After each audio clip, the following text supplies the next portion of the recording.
niya sa aquarium niya, bagong limit ko rin siya. Mula siya sa Brother Red. Ayan.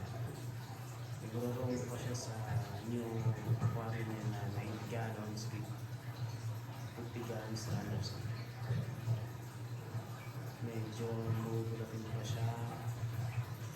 So, yun, nagro-roll na rin siya. Siguro, ina-activate na ba yung nag-activate niya sa bagong environment niya, bagong aquarium niya. Yan. Ito na yung anatomy, yung pectorals, posting, very active, very healthy. So, antayin natin na 5 days feeding sa kanya. Pwede tayo first feeding ng pellet or shell para mas condition siya. So, ganyan lang siya.